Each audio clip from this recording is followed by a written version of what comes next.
할렐루야. 하나님의 은혜와 하나님의 평안이 여러분의 삶과 하시는 모든 일들 가운데 날마다 함께 하시기를 간절히 축원합니다. 오늘 우리가 읽은 이 본문은 변화산 사건 이야기입니다. 베드로의 신앙 고백 후에 예수님께서 이제 세 제자들만을 데리고, 즉 베드로, 야고보, 그리고 야고보의 형제 요한만 내리시고 높은 산에 올라가십니다. 그리고 그곳에서 주님께서 변형되시는 그런 사건과 모세와 엘리야와 함께 말씀을 나누는, 대화를 나누는 이야기가 오늘 본문의 이야기입니다. 이 변화산 사건에서, 이 변화산에서의 이 사건은 사실 예수 그리스도의 공생의 사역 가운데 중요한 사건 중에 하나입니다. 사실 부활과 십자가 희생, 어쩌면 이 두 사건과 견줄 정도로 사실은 굉장히 중요한 사건이지만, 그럼에도 불구하고 이 사건은 예수님의 그 십자가 사건이나 부활 사건에 비해 그렇게 크게 비중적으로 다루지는 않는 그런 이야기입니다. 그럼 왜 변화산 사건이 우리에게 중요한 의미가 되느냐? 그것은 예수의 사역 그리고 그의 영광을 동시에 보여주는, 계시해주는 사건이기 때문입니다. 예수 그리스도께서 하나님의 아들이심을 구체적으로 보여주는 사건이자, 어느 날 우리가 가게 될 하나님 나라에서의 그런 모습을 엿볼 수 있는 그런 사건이기 때문입니다. 베드로의 신앙 고백을 통해서 예수님께서 하나님의 아들이라는 그런 고백을 하기는 했지만, 그들의 마음 한켠에는 아직 가지고 있던 의심이 있었습니다. 사실 진짜일까? 진짜 하나님의 아들일까? 베드로는 그때 성령의 잠깐 충만함으로 고백을 했지만, 대다수의 제자들은 사실은 예레미야, 이사야, 엘리야와 같은 그런 선지자와 동등된 그런 한 인간으로서의 능력이 많은 엘리야처럼 굉장히 능력을 가지고 있는 선지자라고 생각되는 사람들이 많았다는 거예요. 그런데 이 사건은 세 사람뿐이지만 예수 그리스도의 변형되는 모습과 또 죽었다고 알려진 엘리야와 모세와 함께 대화를 나누고, 거기다 끝나고 날 때에 하나님께서 하늘로부터 소리가 내 사랑하는 아들이라는 그런 하나님의 음성을 직접 듣게 됨으로 말미암아 예수 그리스도께서 진짜 하나님의 아들 메시아 되신다는 것을 알게 되는 그런 놀라운 사건이랍니다. 이 사건을 통해서 우리에게도 예수 그리스도께서 진정한 구원자 되시고 메시아 되시고 하나님의 아들 되심을 우리에게 알려주고 있다는 것입니다. 그러므로 우리는 이 사건을 통해서 예수 그리스도께서 하나님 아들 되심을 믿어야 하고, 또 예수의 변화와 모세와 엘리야와 함께하는 그 모든 것들이 우리가 천국에 이르게 되면 그 모습이 우리 모습이 되는 그런 모습일 줄 믿으시길 바랍니다. 또한 이 본문은 우리에게도 중요한 의미를 가지게 합니다. 오늘 이 본문을 통해서 우리에게 주는 의미가 뭐냐면, 첫 번째는 주님이 계신 곳은 어느 곳이든 그곳이 곧 하나님의 나라가 있다는 것입니다. 많은 그리스도인이 오해를 하거나 잘못된 생각을 가지고 있는데, 그게 뭐냐면 하나님 나라를 꼭 우리가 죽어서 가야만 되는 나라로 생각한다는 것입니다.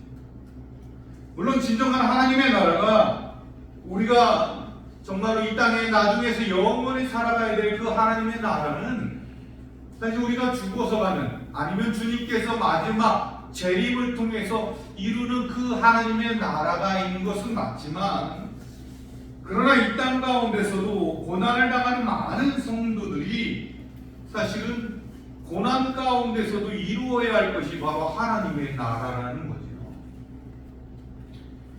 우리가 정말로 그 나중에 사후의 세계만을 바라면 많은 이들이 고난 가운데 살아가다가 사실은 삶을 포기하고 있는 사람들이 많이 있습니다. 너무 힘드니까 주님 나라에 빨리 가고 싶어서 자살을 하는 사람들도 있다는 것이죠. 그러나 하나님은 그것을 원하시지 않는다. 하나님께서 진정 원하시는 것은 뭐냐면 우리가 이 땅 가운데 살아가면서도 하나님의 나라를 이루고 살아가기를 원하고 계시다. 하나님은 이 땅 가운데서도 우리가 하나님 나라가 있다는 것을 믿고 그 하나님 나라의 즐거움과 행복과 기쁨을 누리기를 원하신다는 거죠.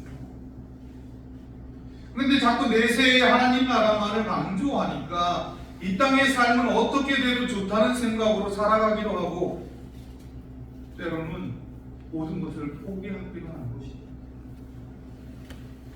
여러분, 이게 얼마나 어리석은 생각인지 모릅니다.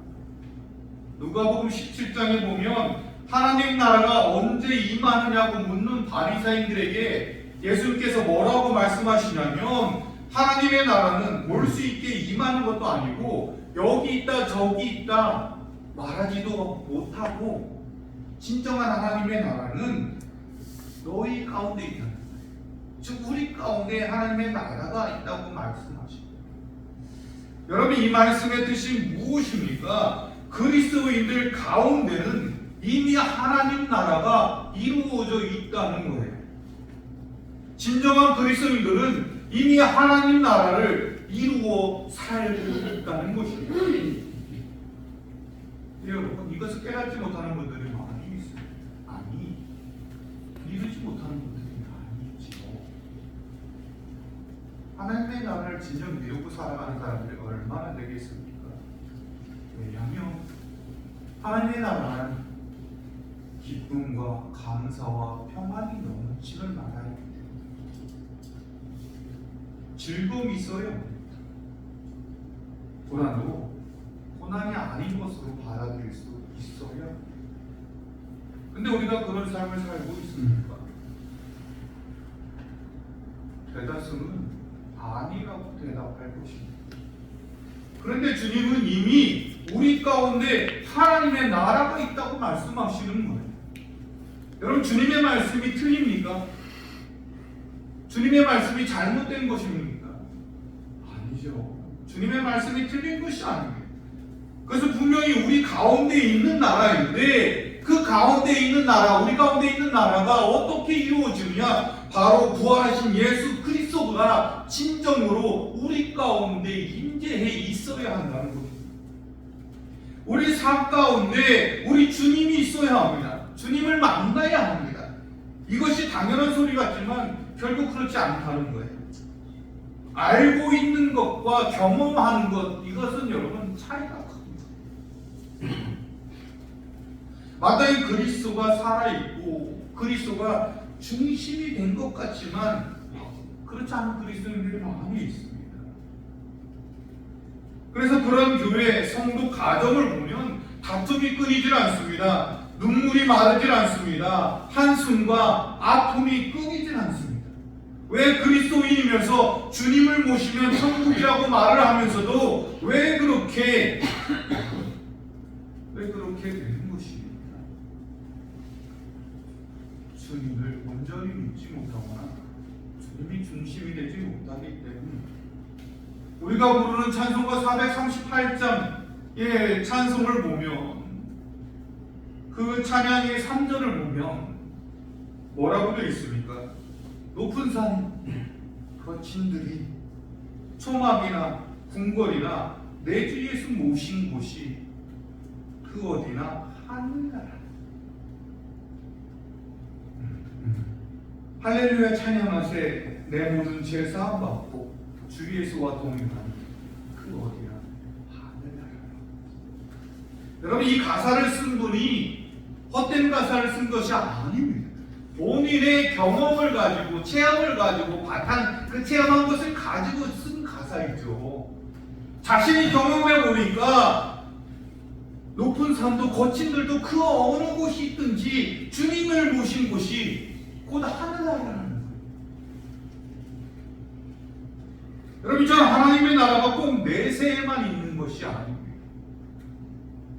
주님이 계신 곳, 그 어느 곳이나 하나님의 나라입니다.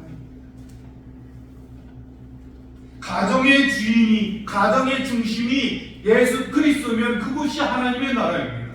교회의 중심이 예수 그리스도이면 그 교회가 하나님의 나라입니다. 오늘 본문도 보세요. 제자들과 함께 올라가는 것은 그냥 산입니다. 유대 나라 가운데 있는 그냥 높은 산입니다. 그런데 그 산에 주님이 올라가시니까 그곳이 천국이 되지 않습니까? 이미 죽었던 엘리야와 모세아가 거기에 있고 놀랍도록 빛과 광채가 얼굴과 옷에서 비칩니다. 왜 그렇게 됩니까? 주님이 그곳에 있기 때문입니다. 여러분, 이처럼 주님이 제대로 계신 곳, 진짜 주님이 주인 되신 곳, 진짜 주님을 모시어 드린 곳은 초막이든 궁궐이든 높은 산이든 어디든지 주님의 나라가 되는 거예요. 그래서 그곳이 얼마나 좋은지 이 베드로는 정말로 무의식 가운데 고백을 하지 않습니까? 주님, 여기서 살고 싶습니다. 그럼 높은 산이 뭐가 좋아요? 거기 뭐가 있습니까? 아무것도 없잖아요.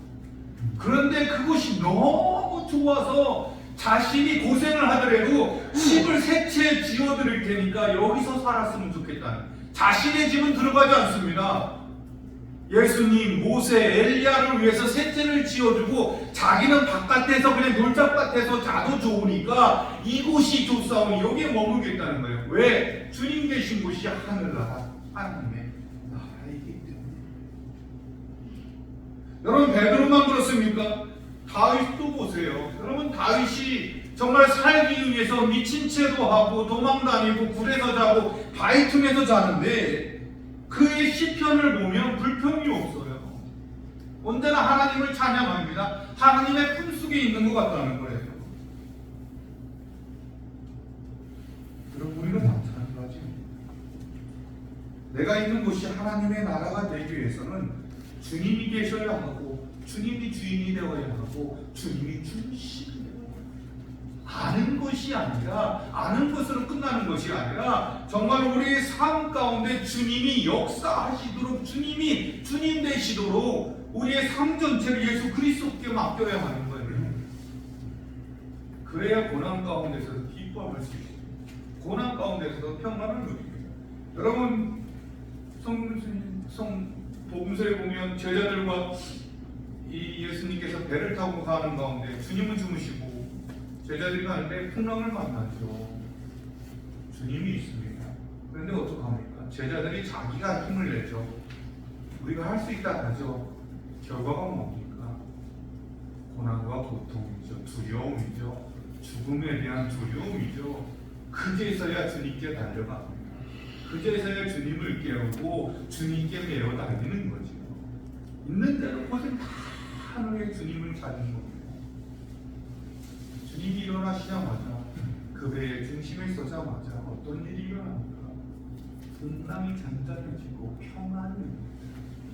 주님 중심에, 주님이 중심이 되시니 평안함이 없는 거지. 그러므로 우리도 마찬가지, 주님을 알고 주님을 믿는다고 되는 것이 아니라 주님을 모셔드리고 내 삶에 주인 되게 하시는 여러분 되십니다. 주님 중심, 그 중심으로 모셔들어서 그곳이 곧 하나님 나라가 되는 삶을 살아가시길 간절히 소망합니다. 두 번째로, 하나님의 나라를 이루기 위해서는 여러분 그에 맞는 의복이 필요합니다. 우리가 있는 곳이 천국, 하나님의 나라가 되기 위해서는 주님을 모시어 드리는 것, 주님을 믿는 것으로 끝나는 것이 아니라 그 뒤에도 구체적인 행동이 있어야 합니다. 의복이 바뀌어야 합니다. 오늘 본문 2절 말씀을 보면 그들 앞에서 변형되사 그 얼굴에 해같이 빛나며 옷과 같이, 옷이 빛과 같이 희어졌더라라고 말씀합니다. 여러분, 주님 계신 곳이 천국이 될 때에 그 천국은 변화가 없는 게 아니라 주님이 변형되어졌다는 겁니다. 주님이 변화되셨는데 어떻게 변화되냐면 얼굴이 해같이 빛나고 옷이 빛과 같이 휘어졌다는 거예요. 성도 여러분, 우리가 머문 날 하나님의 나라에 이르려면 이처럼 그에 맞는 의복이 필요합니다. 요한계시록 7장 9절 말씀에 보면 마지막 날에 이스라엘 지파 14,400명과 수많은 사람들이 주님 앞으로 나오는데 144,000명과 수많은 사람들이 주님 앞에 나오는데 그들의 공동적인 특징은 뭐냐면 흰 옷을 입었다는 거예요. 여러분, 흰 옷이란 것은 무엇입니까? 순결을 의미하는 거예요. 흠과 더러움이 없는 것을 뜻하는 것입니다. 그래서 이 휘어졌다는 흰 옷을 입었다는 건 그 사람들이 다 거룩하다는 거예요. 그 사람이 다 순결하다는 거예요. 어떻게 순결해졌습니까? 어떻게 거룩해졌습니까? 7장 14절에 보면 어린 양의 피에 그 옷을 씻어 희게 했다는 거예요. 피에 씻었는데 휘어졌다는 거예요. 이게 무엇을 의미합니까? 예수 그리스도의 보혈의 피로 우리의 죄악이 온전히 씻어지는 거예요. 우리의 삶을 하나님 앞에 맡기고 하나님 앞에 우리의 더러움과 죄악을 고백했더니 예수 그리스도께서 그 보혈의 피로 우리를 희게 하셨다는 거죠. 변화가 일어납니다. 회개로 인하여 변화가 일어나는 거예요. 우리가 있는 곳이 천국이 되기 위해서는 우리의 죄의 문제가 해결되어야 합니다. 우리의 더러움이 해결되어야 합니다. 그래야만 하나님 앞에 설 수 있고 하나님의 나라를 이룰 수 있는 거예요. 죄된 모습으로는 이룰 수가 없어요. 왜? 죄인은 결국 멸망에 이르고 죽음에 이르는 것이기 때문입니다. 여러분, 그래서 모세가 처음 주님을 만날 때에 주님께서 뭐라고 말합니까? 신발을 벗으라는 거예요. 거룩한 곳이니 더러움이 묻은 신발을 가지고 내 앞에 나오지 말라는 거죠. 그래서 아까 제가 불렀던 찬송가 438절의 그 1절을 보면 내용을 은총 입어 중한대짐 벗고 보니 슬픔 많은 이 세상도 천국으로 화하리라. 중한대짐을 주님 앞에서 벗고 보니까 내 죄의 문제가 해결되고 보니까 천국이 내 것이 되고 보니까 이 땅에서의 고난이 아무것도 아니게 됨을 깨달았다는 거죠. 더 이상 이 땅의 고난이 나를 어쩌지 못하는 거예요. 왜? 나에게는 이미 영원한 하나님의 나라의 집이 예비되어져 있고 그곳에 가면 나를 품에 안아줄 예수 그리스도께서 기다리고 계시기 때문에 이 땅의 고난은 아무것도 아니라는 거죠. 사랑하는 성도 여러분, 죄는 이처럼 우리가 하나님과 가까이 하지 못하게 합니다. 죄는 우리가 하나님의 얼굴을 바라볼 수 없게 합니다. 하나님을 가까이 하지 못하게 하고 얼굴을 바라볼 수 없는데 어떻게 하나님에게서 평안과 위로를 얻습니까? 주님께서도 마태복음 22장에 보면 혼인잔치 비유를 통해서 뭐라고 말하냐면 의복을 갈아입지 않은 사람, 혼인잔치 예복을 입지 않은 사람을 내어 쫓으라는 거예요. 그래서 그가 쫓겨나서 슬피 울면 이를감이 있으리라. 슬피 울며 이를감이라는 것은 복수심이 아니라 통곡을 한다는 거예요. 가슴을 치며 후회한다는 거죠.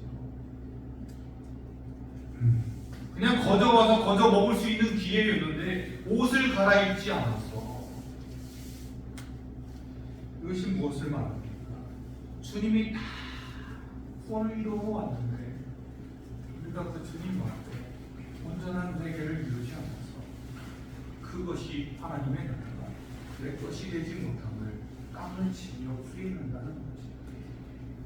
그러므로 내가 있는 곳, 이것이 주님의 나라가 되기 위해서 진정한 회개를 이루어야 될 줄 믿습니다. 마지막으로 우리는 하나님의 나라가 내 삶 가운데 이루어졌으면 세상에 나아가야 하고 내 삶의 자리가 주님 모시어 천국이 되었으면 그것으로 끝나는 것이 아니라 세상으로 나가 세상도 천국으로 만들어야 한다는 것입니다. 아까 본문 4절에 보면 베드로의 그 고백, 여기 있는 것이 조사원이라는 그 말씀을 주님께서 들었습니다. 그런데 그 주님께서 어떻게 합니까? 아무 말씀도 하지 않으셨어요. 그리고 일어나 가자는 거지.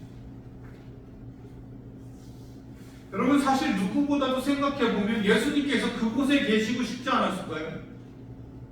이제 내려가면 곧 잡히고 고난을 당하고 십자가에서 처참한 죽음을 당해야 하는 그런 시기가 다가왔습니다. 누구보다도 내려가고 싶지 않은 것이 주님이시겠죠. 거기다 베드로가 다 집도 지어주고 알아서 수발 들어주겠다는데, 그런데 주님이 어떻게 합니까? 제자들 데리고 내려갔었습니다. 왜? 사명을 완성하기 위해서. 주님의 사명이 무엇입니까? 하나님의 뜻을 따라 온 세상의 죄를 사하고 생명을 구원하며 하나님의 나라를 이 땅 가운데서도 이루어가게 하는 것이죠.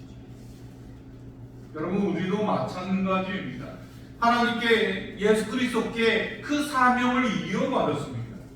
우리가 우리 가정을 천국으로 만들었다고 해서, 또 교회가 천국이 되었다고 해서 그곳을 만족하고 그곳에만 있으려 해서는 안 된다는 것입니다. 우리 또한 주님을 따라 세상으로 나아가야 합니다. 세상에 가야 합니다. 그것도 하나님의 나라를 만들어 가야 한다는 것입니다. 그래서 그리스도인들이 있는 곳에 평안과 기쁨과 감사가 넘치도록 만들어야 합니다. 근데 지금 어떻습니까? 그리스도인인 곳에 말썽이 있습니다. 그리스도인인 곳에 죄가 있습니다. 그리스도인인 곳에 범죄가 있습니다. 그리스도인 사업가가 탈세를 합니다. 그리스도인 장사하는 사람이 거짓으로 이익을 합니다. 왜 그렇습니까? 가정이, 교회가 천국이 되지 못했기 때문에. 그러므로 우리 기도해야 합니다. 정말로 매어 달려야 합니다. 목숨을 가지고 목숨을 걸어서라도 주님 앞에 매어 달리면서, 주님, 정말로 이 죄된 세상 속에서 정직하게, 순결하게, 거룩하게 살면서도 우리가 살아갈 수 있도록 도와주십시오. 내가 그리스도인됨을 온 세상이 알게 하사 그곳이 곧 천국이 되게 하여 주시옵소서. 기도하지 아니하고 능력을 얻지 못합니다. 기도하지 아니하고 회개하지 못합니다. 기도하지 아니하고 주님을 내 안에 모시어 드리지 못함을 깨달아요. 내 영혼이 은총이고 내 제사함이 없고 내 영혼이 은총이고 하나님 나라를 내가 선 곳이 천국이 되는 놀라운 역사가 여러분들 각자 가운데